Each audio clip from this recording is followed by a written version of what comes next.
అల్పమైన దానను అనుకున్న బెత్లహేమ లోకాల నేలెటోడు నిన్ను కోరెను.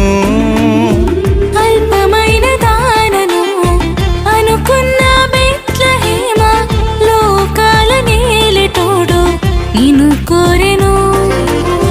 నీలోనే జన్మించెను, నీ పేరు మారు మ్రోగెను.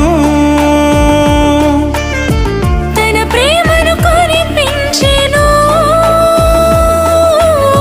బ్రతుకంతా పండుగ చేసెను.